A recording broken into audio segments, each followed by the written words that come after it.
¿Cómo están ustedes? En esta edición de El Campo, la Industria Verde, contaremos con la visita de Gustavo Grobocopatel, titular del grupo Los Grobo. Con él vamos a charlar sobre cómo están viendo ellos la perspectiva frente a un ciclo que se va terminando y el inicio de una etapa nueva, frente a una serie de desafíos que tienen que ver con la caída de los precios agrícolas, la presión impositiva y todo lo que estamos viendo, y que por supuesto genera la necesidad para este tipo de organizaciones de redefinirse. Y bueno, queremos saber un poco en qué están. Vamos a conversar también con Federico Landgraf, que es el director ejecutivo de CASAFE, la Cámara de Sanidad Agropecuaria y Fertilizantes. Ellos están en una campaña muy fuerte hacia el interior de la cadena, hacia los productores, pero sobre todo hacia la comunidad, para generar más confianza respecto al tipo de tecnología que se está usando hoy en el agro argentino. Concretamente, es decir, la Cámara trabaja con los agroquímicos que permiten control de malezas, de insectos, de enfermedades fúngicas, y esto ha generado, a partir de la presión de algunos grupos ambientales, una tensión entre agricultores, agricultura y sociedad que es necesario despejar. Vamos a conversar entonces con Federico Landgraf sobre cuáles son los elementos centrales de esta campaña de esclarecimiento de la opinión pública y de mejora de las prácticas agrícolas, porque siempre hay algo o mucho para mejorar. Conversaremos también con Santiago Corti, que es director técnico de la empresa Crinigan. Esta empresa se ha especializado en algunos productos biológicos muy interesantes, muy atractivos. Queremos, ahora que se está iniciando la campaña de cosecha fina, cuáles son los productos que ellos tienen y qué es lo que se puede esperar de su aplicación. Y como siempre estará Jorge Castro analizando la oferta y la demanda internacional para los productos que genera la Argentina. Y vamos a evaluar cuál es el impacto que puede tener el cambio climático en el flujo de esta producción y en consecuencia en los precios. Estos son entonces los temas que vamos a recorrer en esta edición del Campo, la Industria Verde. Enseguida empezamos. Un poco de perspectiva en el inicio de esta edición del Campo, la Industria Verde. Hemos invitado a Gustavo Grobocopatel, presidente del Grupo Los Grobo, para charlar un poco sobre lo que se viene, y para eso creo que conviene definir muy bien qué es esto del modelo de los últimos años que en el mercado se conoce como el modelo Los Grobo. ¿Cómo está esto hoy? Yo he encontrado varias formas de explicarlo, pero la que más me gusta es contar que en la época de mi abuelo, un productor como mi abuelo hacía todo en el campo. Iba arriba del tractor, se bajaba, era mecánico, tenía un Bedford, entonces subía arriba del Bedford y transportaba su... Sí, el tipo hacía todo, las malezas las controlaba en forma mecánica, no iba al banco, odiaba ir al banco, entonces no tenía ningún tipo de servicio financiero, era un poco de vivir con lo nuestro y hacerlo. Bueno, hoy... Y cuando necesitaba plata vendía. Claro, y cuando necesitaba plata vendía. Y a veces le faltaba y entonces comía menos, no sé, pero se manejaba de esa manera. Hoy, digamos, lo que ha pasado entre esa época y esta es que el avance tecnológico y la actividad es una actividad conocimiento intensiva que ya no cabe en la cabeza de una sola persona todas las cosas que hay que hacer. Hoy no te podés guardar la semilla por 10 años porque perdés valor, entonces tenés que comprar todos los años la semilla, tenés agroquímicos, aparecen malezas nuevas, entonces tenés que mezclas de productos que no lo conocés vos, tenés que contratar a un ingeniero agrónomo, la agricultura de precisión.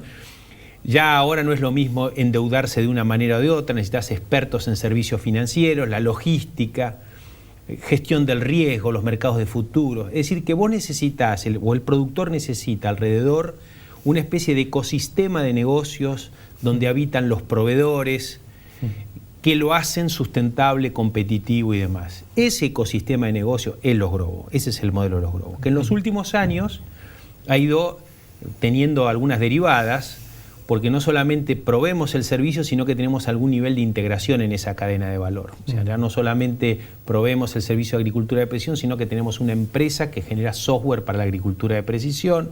Ya la financiación no la tomamos solamente de los bancos, sino que tenemos una sociedad de garantía recíproca. Los agroquímicos, una parte de los agroquímicos que comercializamos son de una propia compañía agrofina hemos comprado algunos años. Tenemos ya ahora plantas procesadoras de semilla para entregar la semilla lista para usar. Y bueno, de alguna manera eso después se transforma en originación de granos, una parte va al procesamiento, hemos podido integrar hacia el procesamiento. O sea, hoy Los Grobos es como una especie de ecosistema para hacer que esos productores sean más competitivos y sustentables. Es decir, que de aquella visión de la agricultura de los sin tierra, digamos, y de los pools de siembra, las organizaciones de siembra, que parecía ser liderada por Los Grobos, eso lo mantiene, pero quizás reduciéndolo, y se orienta más a el gerenciamiento de este ecosistema de negocio. Siempre nuestra visión de ese negocio de la tierra era más como de proveedor de servicio a los sin tierra, y nosotros éramos un sin tierra también porque muchos productores, no solamente la oportunidad, pero mucha gente que tenía tierra no quería correr el riesgo o no tenía el know-how de cómo hacerla producir. Entonces nos alquilaba los campos o sembraba en sociedad con nosotros de alguna manera para integrar. Eso no cambió. Lo que ha cambiado son los jugadores, ha cambiado la dinámica, es decir, toda esta presión de costos impositiva, etcétera, etcétera, lo que ha hecho es ponerle, digamos, una especie de pie encima al sistema, lo ha hecho enlentecer, lo ha hecho más pesado, lo ha hecho más pobre de alguna manera, en todo sentido, en el sentido más amplio. Más exigido también, ¿no? Entonces es algo donde... Lo que pasa es que es una exigencia que no tiene motivación, no hay incentivo. No es, pues, la exigencia está buena, pero cuando hay un incentivo, lo que pasa es que por más que hagas la cosa bien, no viene el incentivo. Entonces, lo que hemos ido es adecuando eso hasta el momento, digamos, al momento donde cambie la situación y poder hacer que nuestros clientes, que son los pools de siembra, eran nuestros clientes. Nuestro principal negocio no era hacer pool de siembra, sino proveerle servicios o proveerle ese ecosistema a los pools de siembra. Y a productores independientes. Pero los pools de siembra están en crisis, entre otras cosas, por la caída de los precios, el sostenimiento de niveles irracionales de retenciones, y también por el otro problema que el productor sin tierra recibe también la presión del con tierra. Sí. A mí me gusta verlo esto más que lo de pulpo, que siempre tiene una especie de connotación política, ideológica y demás. Yo diría que es una forma de organización muy moderna, que permite la movilidad social, que permite la especialización dentro del sistema. Nosotros, eso fue un toque, un shock de modernidad al campo argentino, y por eso el campo es tan dinámico y está lleno de gente joven, y en otros lugares eso no lo vemos. Si nosotros vamos contra ese sistema, estamos destruyendo una creación, una dinámica que ha generado enormes beneficios para la sociedad en su conjunto, porque el hijo del peluquero podía ser productor agropecuario, o sea, no se necesita... Hicimos como una reforma agraria moderna, capitalista, digamos, una reforma agraria capitalista. Tenía un peluquero que sembraba. Así, ponía plata. Exactamente. En la peluquería. Y trae gente que tenga distintos factores, que es propiedad de distintos factores. Bueno, eso, llamalo pool de siembra, llamalo redes, llamalo cooperativas, llamalo como quieras, no importa el nombre que le pongas. Lo que ha habido es que no se adecuó la legislación, las reglas de juego. Eran reglas de juego para la década del 70 o década del 60, y las cosas cambiaron con una dinámica tal, mucho más rápido que la institucionalidad. Nosotros tenemos que cambiar la institucionalidad. Las instituciones no son para ser siempre las mismas, hay que cambiar las instituciones. Y dentro de ese cambio vos venís hablando de que hay que modificar la ley de arrendamientos de modo tal de un reparto más equitativo. Sí, digamos. Hay un punto que tiene que ver con eso, otro punto que tiene que ver con el tema de la conservación de suelos, y otro punto es que por no hacer rotaciones tenemos cada vez más malezas resistentes al glifosato. Es decir, las malezas resistentes al glifosato son hijas de la crisis, de alguna manera, ¿no?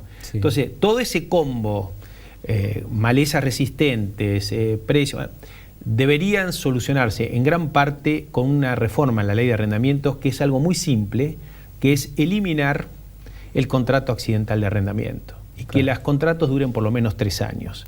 Eso es algo que beneficia a los chicos, a los grandes, al Estado, al sistema, al ecosistema, y que esto lo venimos postergando y que debería ser cambiado a la brevedad. En Uruguay, por ejemplo, hay una ley o una reglamentación que es muy estricta, no tanto en materia de que el arrendamiento mínimo es de 3 años, sino que tiene que respetarse un plan de siembra, ¿no? El uso, exactamente. Y la rotación. Que digamos que también está bien, pero está en crisis, sí, porque en momentos como estos, donde los precios bajan, bueno, el productor está obligado a hacer un producto para perder dinero. Claro.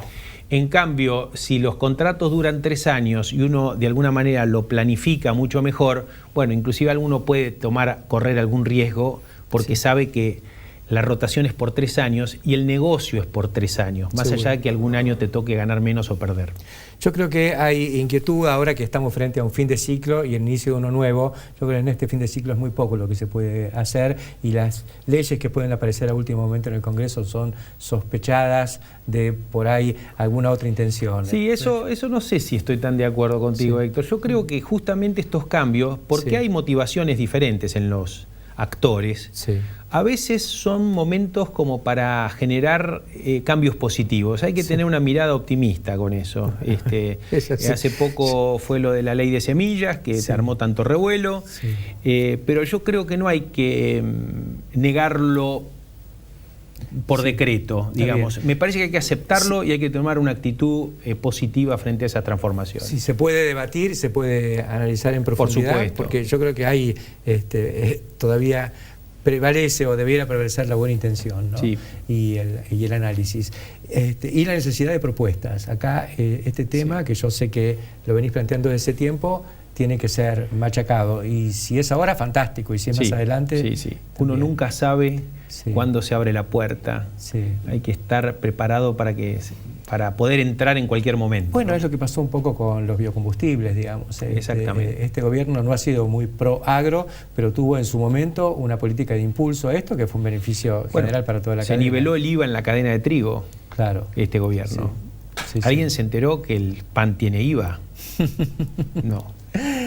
Pero de todas maneras el tema del trigo es muy controvertido y digo un detalle, ¿no? Es cierto, el trigo es hay otras cuestiones que han afectado, pero está muy bueno que se haya ecualizado la cuestión del IVA, porque si no era una invitación a la ilusión y exactamente. Gracias, Gustavo, por contarnos un poco en qué están hoy, cuál es tu visión sobre esta transición, digamos, del sistema de los sin tierra, las necesidades que tienen y, bueno, cómo se puede acomodar un poco el paquete legal para el futuro. Muchas gracias. Enseguida continuamos aquí en el campo de la industria verde.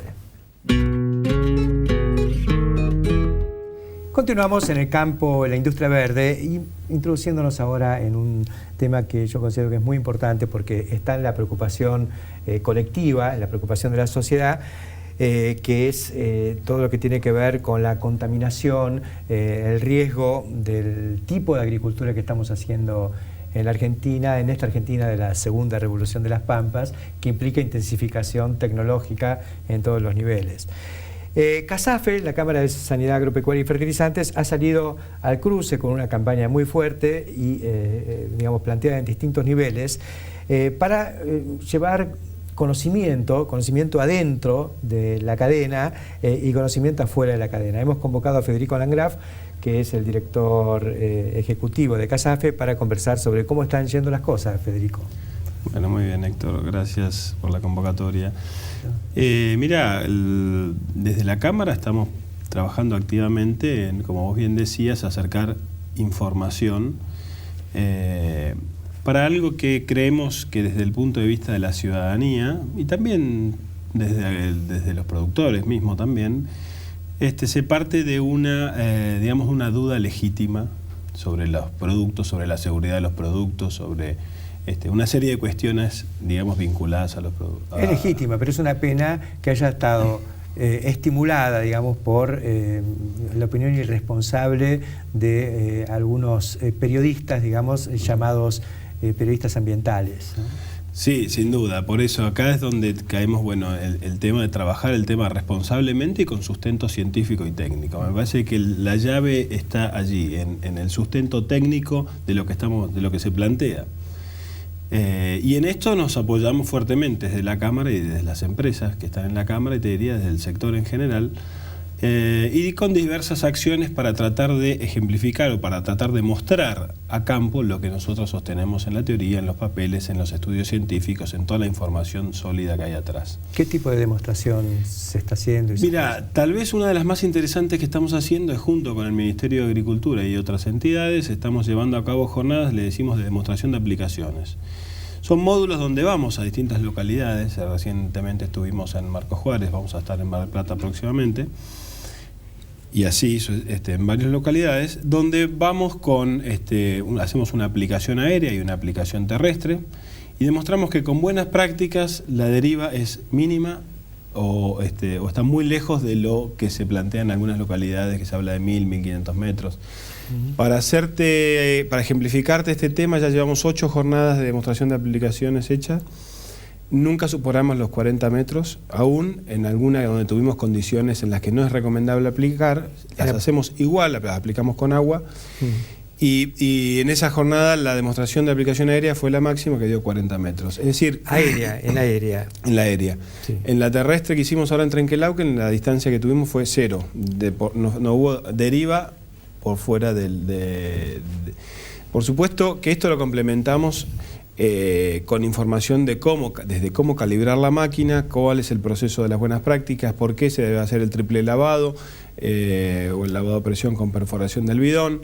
Ahora vamos a hablar más específicamente. Perfecto. Entonces, pero además de esos módulos, lo que sí hacemos es llevar para la ciudadanía, para la gente de los pueblos, digamos, un módulo donde solemos acercar toxicólogos, oncólogos, epidemiólogos, para hablar de cuál es la realidad de los productos y su impacto o no en la salud de las personas. Claro, el nivel toxicológico de cada producto, la categoría en la que está y dónde puede haber riesgo y dónde no. Exactamente. Además de eso, para alejar, digamos, el riesgo de alguna exposición incluso no querida, desde la Cámara certificamos depósitos de productos también. Hacemos, las empresas que participan y que están en la Cámara certifican sus depósitos con la Cámara en su programa que se llama Depósito OK, para que tenga las condiciones de seguridad y no tengamos ninguna sorpresa con alguna desgracia en algún depósito.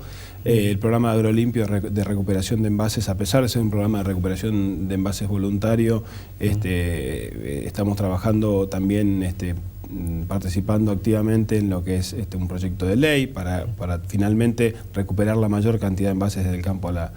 Es decir, estamos en varios frentes trabajando desde la Cámara con, por supuesto, la colaboración de las empresas y en una muy buena interacción público-privada, debo decirlo también. Mencionabas el tema del triple lavado y perforación. Eso es una vieja, digamos, práctica que propugna CASAFE. Refresquemos en qué consiste.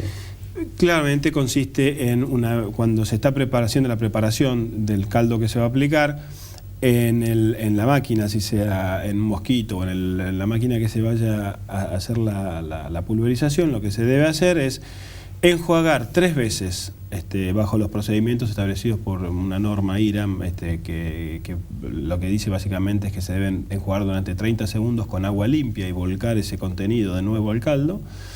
Una vez hecho ese enjuague, se debe perforar importantemente el bidón para que no pueda ser utilizado con otro líquido, incluso para transporte de agua o cosas por el estilo que sería armado. La técnica del triple lavado, bien hecho, elimina más del 99.9% del producto, descontamina el bidón en esos valores.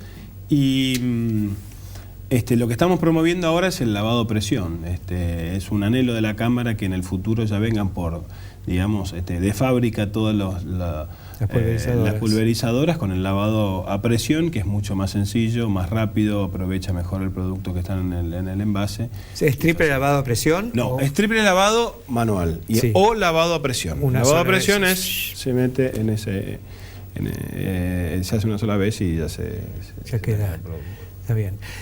Así que, y en las reuniones con los médicos y con otros factores de opinión dentro de las comunidades y demás, ¿cómo les está yendo? ¿No tienen una buena percepción o persiste la duda? No, la verdad es que son de lo más esclarificadoras. Las reuniones con los médicos Sobre todo porque no es la Cámara, porque la desconfianza lógica, si es el CASAFE la que lo promueve, Cámara lo dice, igual de intereses. claro, directamente, bueno, a ustedes les paga la industria, etcétera, etcétera.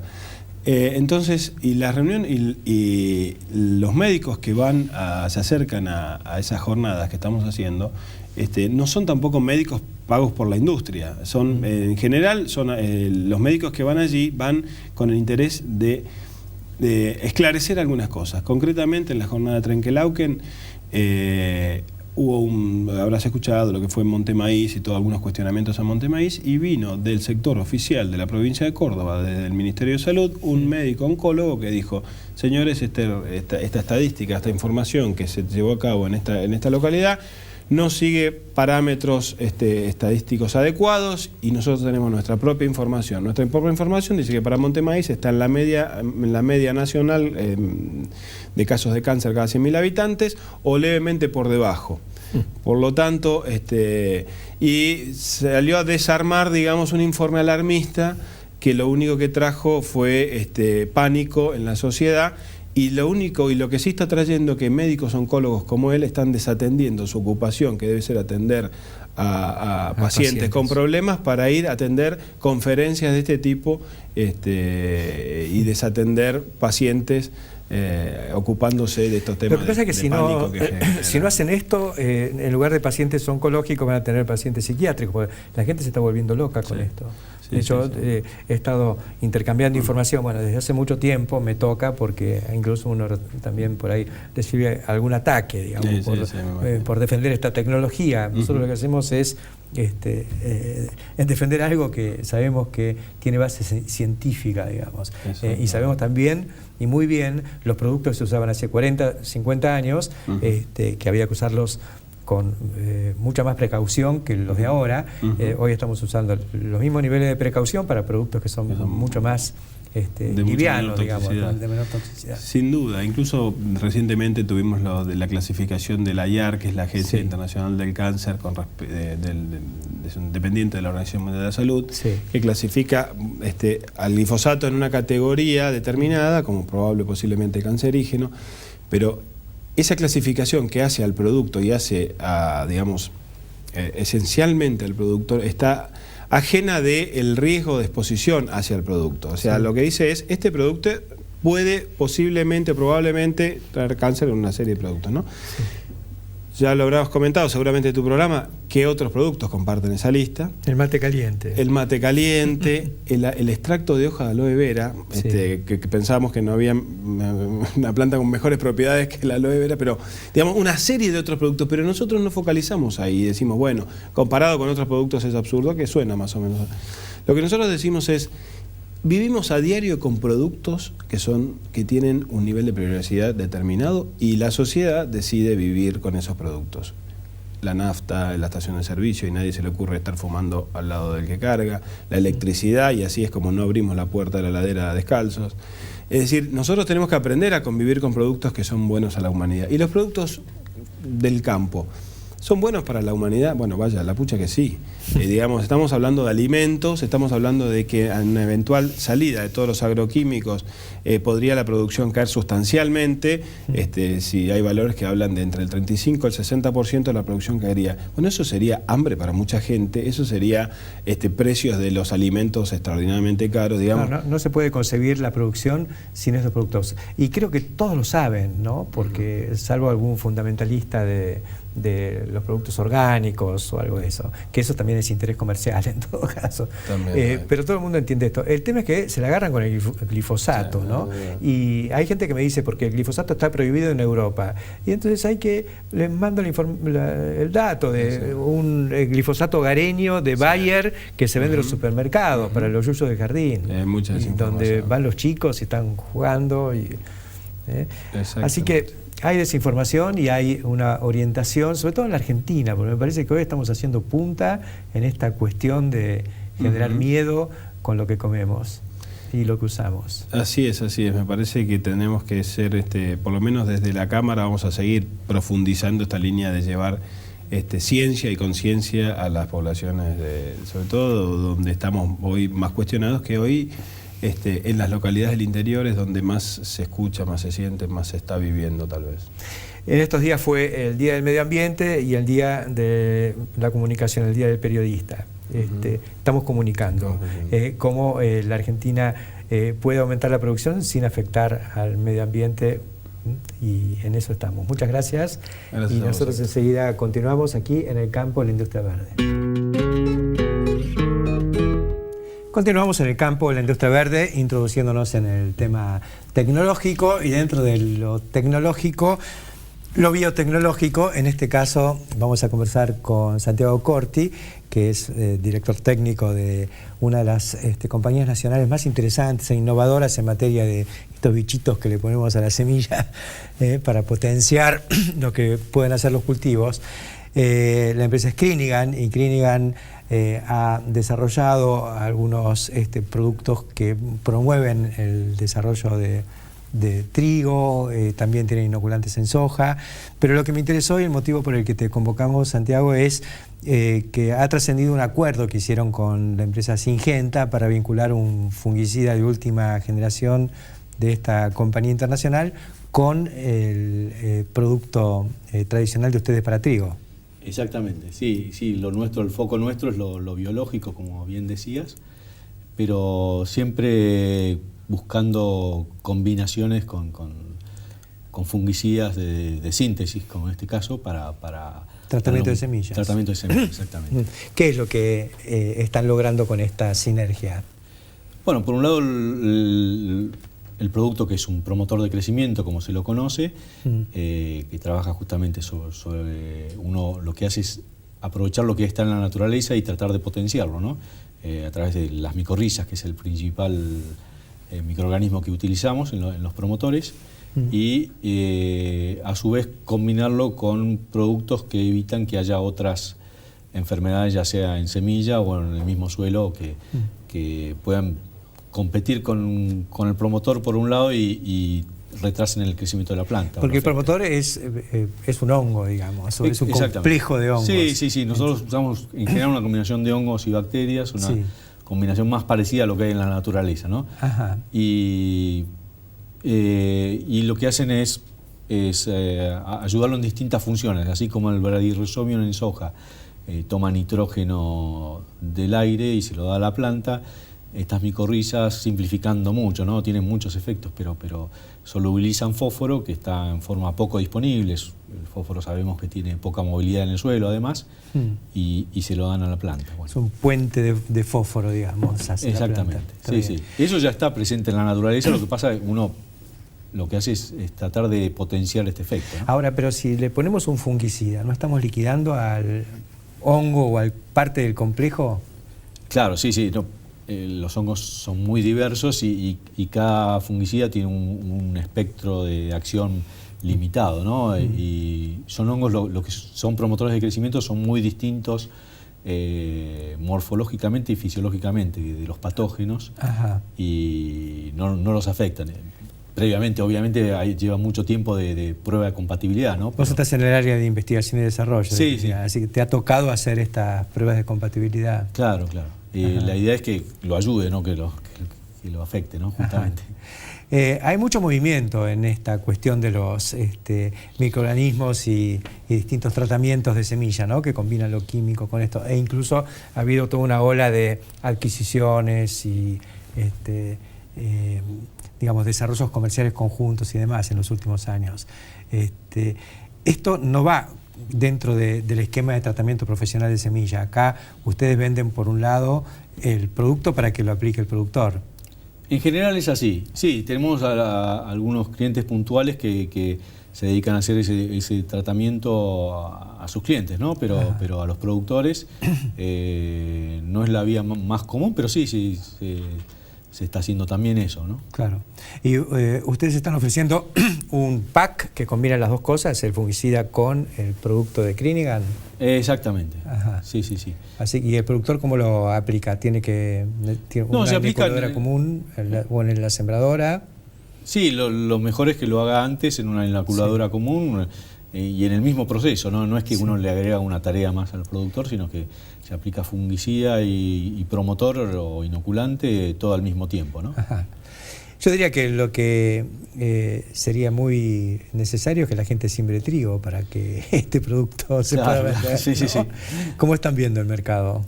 Y es una campaña difícil, eso no hay que negarlo, ¿no? Quizás en algunas zonas, sobre todo el sur de Buenos Aires, hay más intención de cebada que de trigo. Pero bueno, quizás esto es una herramienta que, como también otro nombre se los conoce, de hecho están registrados así, como biofertilizante, ¿no? Sí. Un poco por la acción, ¿no? En Bradyrhizobium sabemos que trabaja sobre el nitrógeno, decíamos que estas micorrizas sobre el fósforo, y estos obviamente no lo reemplazan a los fertilizantes químicos, pero ayudan a que el aprovechamiento sea mejor, ¿no? Y en un año de precios bajos del trigo, mercado incierto, y bueno. Ustedes han hecho punta en esto de aplicar productos así biológicos en trigo, ¿no? Hace muchos años que están en esto. ¿Cuánto hace que...? Y ya son 27 años. De hecho... Ha costado hacerlo entrar, pero hoy está. Sí, sí, sí. No tiene la difusión que uno quisiera, obviamente no tiene la difusión de los productos para soja, pero va creciendo, poco a poco va creciendo, ¿no? Ajá. Ustedes empezaron con esto, pero también tienen productos para soja. ¿Cuánto representa hoy, para tener una idea de cómo es cada cosa dentro de la paleta de productos o de facturación? Sí, muy hacia números gruesos será un 70% lo que es soja y un 30% lo que es trigo y cebada, ¿no? Hay un porcentaje de otros cultivos como girasol, sorgo, pero los números gruesos son así, más o menos. Ajá. Lo que pasa es que, bueno, en el caso de soja hay una competencia muy grande y además ahora están todas las compañías internacionales que han tomado a las nacionales en esto. En cambio, en trigo, creo que el hecho de haber pegado primero los deja bien posicionados. Sí, dentro de un mercado que se ha reducido los últimos años, tenemos más participación, ¿no? ¿Se ha reducido por caída de la superficie sembrada? Sí, sí, ahora estamos prácticamente la mitad de lo que se sembraba hace muy pocos años, entonces... Y dentro de eso, porcentualmente, ¿se avanza en el uso de micorrizas? Sí, yo lo mío es técnico, no comercial, pero yo lo que veo es que a pesar que desde 2007 o 2006 hasta ahora se redujo prácticamente la mitad y las ventas se mantienen o crecen levemente, quiere decir que estamos... penetración... Exactamente. Es leve, ¿no? Pero cuesta mucho, pero va creciendo. Bueno, te agradecemos mucho por contarnos esta cuestión. También me quedaba por preguntarte, ¿este pack funciona para cebada o es específico para trigo? No, es para trigo y cebada. El producto nuestro para trigo y cebada es la misma composición, la misma combinación de microorganismos. ¿Y cuál es el fungicida? El Divide Nectra, que tiene un mejor control, lo que es trigo, mancha amarilla, y lo que es cebada, mancha en red y bipolaris. Ajá. Esa es la principal diferencia, ¿no? Y que da una cobertura durante todo el periodo de emergencia. Exactamente, sí, como todo fungicida de síntesis, los primeros 40, 50 días es cuando trabaja mejor, ¿no? Muchas gracias, Santiago Corti, por ponernos al día sobre esta cuestión tan interesante y atractiva en un año difícil para el trigo, pero el que lo va a hacer con tecnología, así que esto va a andar. Sí, yo pienso que sí. Bueno, muchas gracias. Gracias a vos y enseguida continuamos. Continuamos con el campo y la industria verde, ahora en el espacio que compartimos con Jorge Castro. Bueno, y Jorge, estamos frente a un tema donde lo que hemos visto es una caída de los precios agrícolas, pero después de años de precios muy altos y una volatilidad muy alta. Exactamente. ¿Cómo juega esto en el entorno de la oferta, de la demanda? Bueno, lo que quizás se podría plantear en estos términos, Héctor, estamos ante una demanda mundial de agroalimentos donde el que arrastra la demanda, el que decide la orientación de la demanda, es el consumidor final. Un consumidor final que está constituido fundamentalmente por las nuevas clases medias de los países emergentes, en primer lugar los asiáticos. Esta nueva clase media tiene cada vez mayores niveles de ingreso real per cápita, por un lado, y por el otro tiene cada vez mayores exigencias respecto a los alimentos que consume. Y van a ser 3.000 millones para el 2050. Van a ser 3.000 millones para el 2050. Sí, de los 500 millones que son hoy. Esto quiere decir que esta tendencia que ya está a la vista va a tender a acentuarse en los próximos 20, 30 años, cada vez más. Sí, el maltusianismo viene por el lado del cambio de categoría, el cambio de calidad de la sociedad. Exactamente, de calidad de la sociedad y por lo tanto de cada vez mayores exigencias hacia la producción primaria, porque es este consumidor final el que decide la orientación y las exigencias para toda la cadena de agroalimentación. ¿Y qué pasa al lado de la oferta frente a esta realidad? Digamos, se puede asumir que la demanda va a ir creciendo seguramente con algún serruchito, pero con una tendencia secular definida. Así absolutamente, que no hay... la demanda en materia agroalimentaria está plenamente definida. Sí. Lo que no es definida es la oferta. Claro. Que crece de manera imprevista a través de choques y de conflictos, sobre todo de origen climático. Claro. En una época donde se ha transformado en un componente fundamental de la producción agrícola mundial la emergencia del cambio climático, el aumento de la temperatura promedio del ambiente y de la atmósfera. Eso puede, digamos, establecer la base de una futura o permanente volatilidad alta. Exactamente. Ahora, la cuestión es esta, Héctor. La volatilidad tiene estas características. Surge de, por un lado, el hecho de que la demanda crece muy por encima de la oferta. Y segundo, que no se logra establecer, ni se puede lograr establecer, la forma en que va a crecer la oferta debido a su carácter imprevisto, ocasionado sobre todo por el cambio climático. Claro. En estas condiciones, lo que aparece es que la tendencia de la cadena de agroalimentación global es realizar un doble proceso que en el fondo constituye en términos históricos uno solo, que es un proceso de integración de la cadena y de diferenciación de cada uno de sus segmentos productivos e incluso de diferenciación de cada uno de sus productos. Integración y diferenciación. Hay algunas tendencias que están muy definidas, como por ejemplo, dentro de esta transición dietética vinculada al desarrollo de la clase media, el mayor consumo de proteínas animales, de carnes. Exactamente. Pero después viene dentro de eso algunas especialidades o cosas que antes se podían considerar chatarra, como una hamburguesa, y hoy es una sofisticación con marca, franquicias, cadenas globales. Exactamente, porque lo que atrae, lo que es la manifestación de mayor valor agregado, es la producción de marcas, marcas de escala global.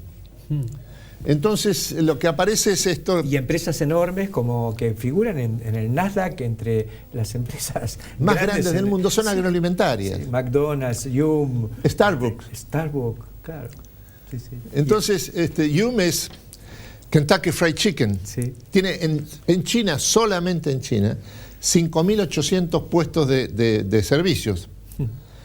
Aparece un Kentucky Fried Chicken uno cada 18 horas. Sí, es fenomenal.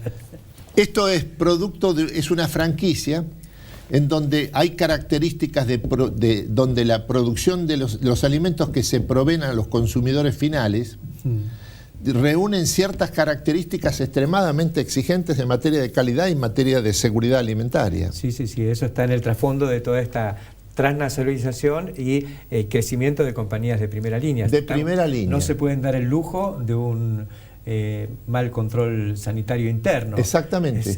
Es más seguro que cualquier organismo público de control sanitario. Exactamente. Entonces, acá hay un problema esto es lo que hace este doble proceso de integración y diferenciación de la cadena global de producción de agroalimentos. Lo que hace es que la tendencia sea a un debilitamiento y en el horizonte la desaparición del mercado spot. Lo que ocurre cada vez más es que los productores primarios, por ejemplo, ante todo en los Estados Unidos, tienden a colocar su producción a través de contratos de larga duración, como parte integrante, como integrantes de esta cadena global de producción de agroalimentos de escala global.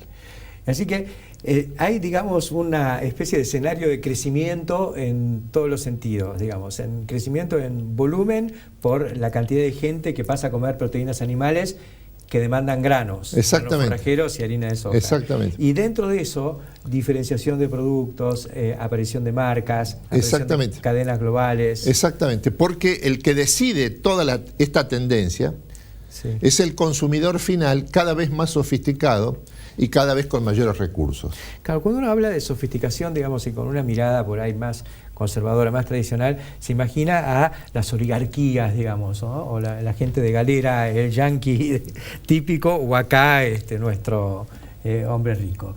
Pero en realidad es un fenómeno que atriviesa a las clases medias. Esencialmente es un fenómeno de clase media. Sí, sí. Si uno habla con grupos de chicos acá, que se ve que hablan y dicen, no, fuimos a tomar algo y qué sé yo, y tal lugar es mejor que el otro porque la copa de champán o el gin tonic está a tal precio y todo, son todos consumos de clase media, pero que en mi época de clase media tomábamos Coca-Cola. Claro, sí. Exactamente. Esta es la tendencia de fondo. Y dentro de esto es que se coloca ya la actividad agroalimentaria de la Argentina. Fantástico, un panorama muy interesante y me quedo con ese gráfico así imaginario de la demanda creciendo con pequeño serrucho, pero para arriba consistentemente, y la oferta que por el cambio climático va a estar así, corriéndole de atrás, pero además con estos... Exactamente, de ahí la volatilidad. Muchas gracias, Jorge, por esta clara mención y alusión a cómo está la cuestión de oferta y demanda en el mediano plazo. Enseguida continuamos. En estos últimos días han transcurrido algunas, por así llamarlas, efemérides, algunas fechas muy impactantes. Una, la del Día del Medio Ambiente, enseguida el Día del Periodista, y un poco como me considero defensor del medio ambiente, a pesar de los que me atacan por esta cuestión, porque resulta paradójico que el defensor de la soja ahora se ponga en defensor del medio ambiente. Pero bueno, podemos dar unos cuantos tips, unos cuantos elementos para demostrar que las cosas van juntas. Y en esto tiene que ver mi rol de comunicador, una elección de vida después de haber estudiado agronomía. Me dedico a la agronomía espectáculo en todo caso, y el espectáculo es la producción agropecuaria, y el espectáculo ha sido esta fenomenal revolución tecnológica de los últimos años, que no solo impactó en mayor producción, en mejores rendimientos y mejor perspectiva para los productores, sino también en una mejor perspectiva para el medio ambiente. Muchos no deben saber o no deben recordar o nunca se enteraron que en estas pampas en los años 70 ya era prácticamente imposible sembrar maíz. Yo me inicié en la agronomía siendo estudiante, ya tuve mi primer trabajo como encuestador en la zona maicera, y la encuesta era para ver qué estaba pasando con el cultivo de maíz en Pergamino, en el sur de Santa Fe, en la zona núcleo, y me encontraba con que era terrible la situación de muchas chacras donde ya no se podía sembrar. El maíz daba lástima, invadido por la cuaresma, por el sorgo de Alepo, lotes que directamente se tenían que abandonar y dedicar a, por ahí, la ganadería extensiva o tratar de seguir sacando cosechas imposibles. El oeste, invadido por el gramón, praderas que no duraban más de 2 años, se las comía esta maleza que llegó a la Argentina con otro fin, que era consolidar los terraplenes del ferrocarril, y se convirtió en invasora de combate obligatorio. Combate que era imposible, la única manera, la única práctica y lo más recomendable a nivel de productores CREA, los más avanzados en la Argentina, era barbecho desnudo durante el verano para dividir bien los rizomas, lograr que naciera la maleza en otoño, y allí se le hacía una aplicación con un producto que se llamaba MSMA, un metanosonatos, o con Dalapón, que eran otros productos que ya han pasado a la historia. Todo esto ha cambiado desde que llegó la soja y desde que llegó luego de varios años de soja convencional, la soja transgénica con tolerancia al glifosato. Eso produjo un cambio fenomenal y facilitó los nuevos sistemas de producción, fundamentalmente la siembra directa, con lo cual se han reducido las labores y se ha terminado con el proceso erosivo generado por las herramientas mecánicas. Esto además significa menos gasto de gasoil, que es combustible fósil, como derivado del petróleo, por hectárea. Por lo tanto, es una agricultura de menos emisiones, y si en eso no es mejora del medio ambiente, no sé por dónde lo vamos a encontrar. Hoy la agricultura argentina no solo es la más eficiente del mundo en materia de toneladas por milímetro o por litro de gasoil gastado en el proceso de producción, sino también por milímetro de agua de lluvia caída sobre el lote de cultivo. Y eso también es ecología, porque la ecología tiene que ver con la eficiencia en el uso del agua. Pero si todo esto no alcanzara para poder hacer una defensa racional de lo que ha sido la nueva agricultura con su abanderada a la soja, consideremos también que la soja tiene 18% de aceite. Y con 1 litro de aceite de soja hacemos 1 litro de biodiesel, y 1 litro de biodiesel sustituye a 1 litro de gasoil.